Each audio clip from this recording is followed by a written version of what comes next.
출애굽기 40장 1절에서 16절까지의 말씀입니다. 16절 한 절을 봉독하겠습니다. 모세가 그같이 행하되 곧 여호와께서 자기에게 명령하신 대로 다 행하였더라. 아멘. 성막과 모든 성막의 기구들의 제작이 끝났습니다.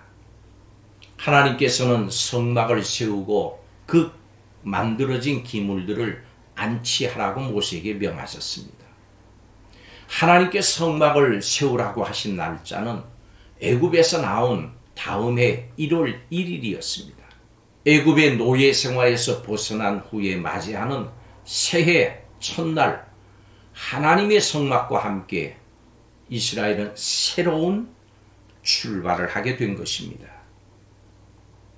이스라엘 백성이 어떻게 새롭게 출발을 했는지를 살펴보겠습니다. 첫째로 이스라엘은 첫 시간을 하나님과 함께 출발했습니다. 첫 단추를 잘 끼우면 뒤의 일이 순차적으로 잘 이어집니다마는 첫 걸음이 잘못되면 나머지도 제대로 되기가 어렵습니다. 그렇기 때문에 이스라엘이 한 해를 시작하는 첫날에 하나님께서 명하신 성막을 세우게 된 것은 아주 뜻깊은 일이었습니다. 성막을 세우며 새해를 시작한 것입니다. 이스라엘 백성이 애굽에서 나온 후 1년 동안 어려운 난관들을 극복을 하고 드디어 모든 준비를 마치고 새해 첫 시간에 하나님의 성막을 세운 것은 놀라운 은혜고 복인 것입니다. 하루의 첫 시간, 한 달의 첫날, 한 해의 초하루를 하나님과 함께 시작할 수 있다고 하는 것은 놀라운 특권입니다. 새로운 각오, 새로운 다짐, 새로운 마음을 갖게 되는 것입니다. 여러분, 하루를 어떻게 시작하고 있습니까?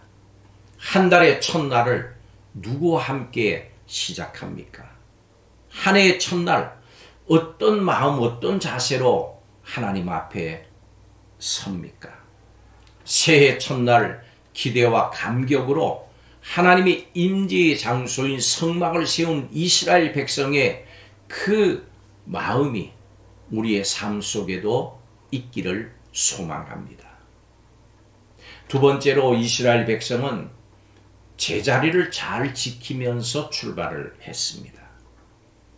아무리 성막과 기물들을 훌륭하게 제작했다고 하더라도 그 모든 것이 제자리를 잡기까지는 그 기능을 제대로 발휘할 수가 없습니다.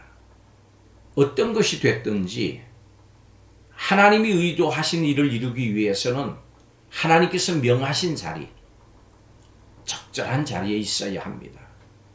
성막 봉헌은 단순히 드림만을 의미하지 않습니다.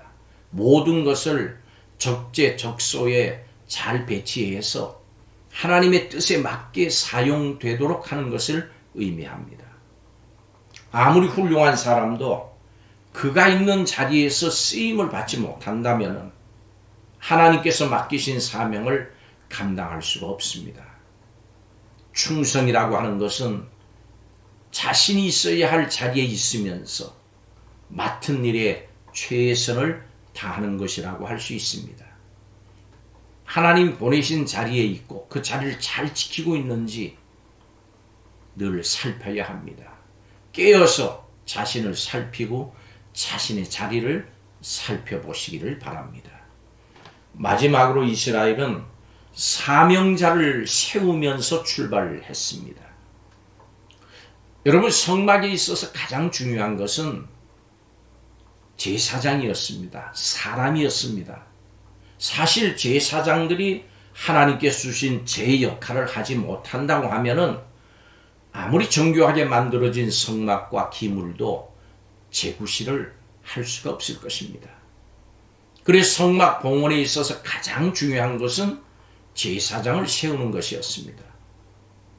그리고 가장 중요한 순서는 제사장에게 기름을 부어서 제사장 직분을 감당하도록 하는 것이었습니다.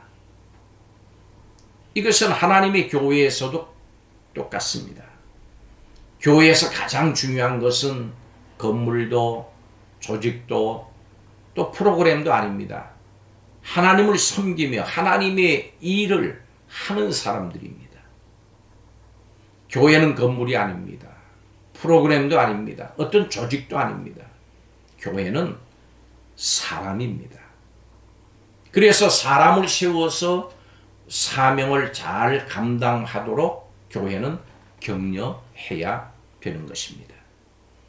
우리는 사람을 잘 세우고 그 세워진 사람이 사명을 온전히 감당할 수 있도록 또한 도와야 합니다. 기도해 줘야 합니다. 협력해야 합니다. 하나님도 사람을 세워서 일하신다고 하는 사실을 잊지 마시기를 바랍니다. 여러분의 주위에 교회 일꾼들은 하나님이 세우신 사람들입니다. 하나님의 사람들을 세우는 일에 그러므로 우리가 또한 최선을 다해야 합니다. 예수님께서 명령하셨습니다. 그러므로 너희는 가서 모든 민족을 제자로 삼아라. 사람들을 제자로 삼아서 세우십시다. 제자를 삼아 세우는 일, 교회에서 사람을 가르치는 일, 선교지에서 제자를 삼는 선교사님들을 돕는 일에 여러 가지 모양으로 적극적으로 동참하시기 바랍니다. 성막을 짓고 기물들을 만들어서 제자리에 두는 이유는 하나님과 사람들을 섬기기 위해서입니다. 우리가 교회에서 열심히 일하는 것도 하나님과 사람들을 섬기기 위한 것입니다. 사역 자체가, 일 자체가 목적이 되어서는 안 됩니다. 이런 사실을 잊지 말고 최선을 다해서 겸손히 하나님과 사람을 섬기는 일꾼들이 되시기를 바랍니다. 매일, 매달에 또 매해의 첫 시간을 하나님께 드리고 하나님과 함께 시작하십시오. 하나님께서 주신 자리를 잘 지키고 하나님께서 원하시는 자리에 늘 있으시기를 바랍니다. 복 있는 사람은 죄인의 길에 서지 않습니다. 오만한 자의 자리에 앉지 않습니다. 늘 시냇가에 심기워진 나무처럼 그 심기워진 그 자리에, 그 자리가 하나님께 주신 은혜의 자리입니다. 그 자리를 잘 지켜야 합니다. 그 자리에서 벗어나서는 안 됩니다. 그리고 사람들을 세우는 일에 최선을 다해야 됩니다. 협력해야 됩니다. 오늘도 하나님과 함께하는 복된 하루가 되시기를 바랍니다. 기도하겠습니다. 정성스럽게 만들어진 성막의 기구들을 하나하나 제자리에 놓는 모세를 보면서 하나님의 마음을 헤아려 봅니다. 우리의 모든 것을 하나하나 바로 잡아가시는 하나님의 손길을 인해서 감사를 드립니다. 하나님께서 우리에게 주신 사명들을 제자리에서 잘 지키며 또 제자들을 세우는 일에 온 충성을 다하는 성도들이 되게 허락하여 주시옵소서. 예수님의 이름으로 기도하옵나이다. 아멘.